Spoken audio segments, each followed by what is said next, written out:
برج الحمل وتوقعات شهر أيلول سبتمبر 2026. مولود برج الحمل عنواني لك هذا الشهر هو شهر استعادة المبادرة بما يخص الصورة العامة خلال هذا الشهر. هذا الشهر ممكن يرجعك إلى الواجهة، راح تبدي سبتمبر إن شاء الله وأنت منشغل بالعمل والصحة والروتين. بعدين راح تنتقل الطاقة تدريجيا إلى طاقة علاقات 100% قبل أن تعود بقوة مرة ثانية لنفسك، وهي اكتمال القمر اللي راح يحدث إن شاء الله يوم 26 سبتمبر.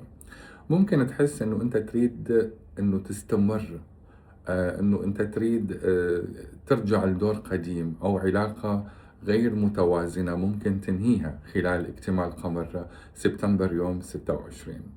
بما يخص الحب والعاطفة خلال شهر سبتمبر أيلول لحد تاريخ 23/9 سبتمبر ممكن تكون مشغول أكثر بإصلاح حياتك اليومية من الانشغال بالرومانسية، وكأنما أنت راح تفضل الأعمال على الرومانسية لحد تاريخ 23 سبتمبر.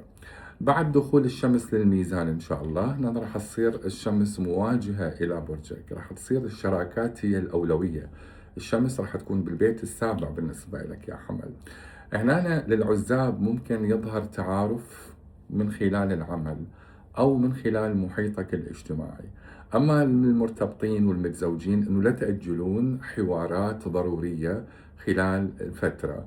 القمر المكتمل يوم 26 سبتمبر بعد ما تدخل الشمس إلى الميزان ممكن يخلي المشاعر مكبوتة. تمام؟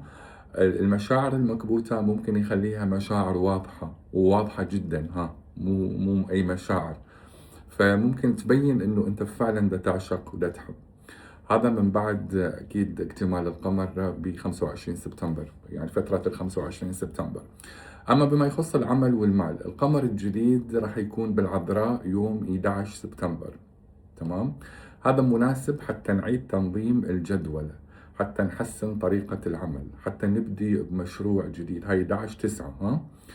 هنا نحتاج إلى انضباط أكثر، انضباط يومي، انضباط مالي. لازم نركز على المصاريف الصغيرة قبل المصاريف الكبيرة خلال الفترة. هاي ممكن أنه تستنزف ميزانيتنا أكثر من المصروفات الكبيرة، يعني هاي الفسافيس الصغيرة ممكن أنه تستنزف ميزانيتنا أكثر من ما نصرف مصاريف كبيرة.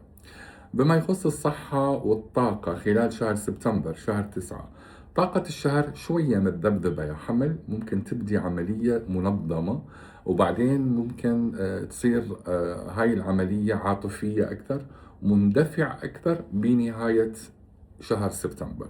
خلينا نحذر من الإرهاق شوية، خلينا نحذر شوية من قلة النوم، خصوصا بعد دخول المريخ للأسد يوم 28 سبتمبر. يوم 28 حاكمك المريخ راح يكون بالأسد أيضا ببرج ناري. هنا شوية يعني نحاول نخفف من الضغط والإرهاق والتعب. تمام؟ على كيفنا شوية. أفضل فترات بالشهر يا حمل هي الفترة الممتدة ما بين 23 إلى 28. هاي الفترة مناسبة، سبتمبر أقصد. نقطة الحذر اللي ممكن نخاف منها هي 26 سبتمبر. نصيحة هذا الشهر لا تخلي رغبتك بالاستقلال تمنعك من طلب الدعم. أعرف أنت تحب تكون مستقل، تحب تكون معتمد على نفسك، لكن شهر سبتمبر يفرض عليك أنه أنت تطلب الدعم، تطلب أنه أحد يوقف بصفك وأحد أنه يساعدك. هذا تلخيص بما يخص شهرك يا حمل، وإن شاء الله أكيد راح أطلع عليك بالأسبوعيات.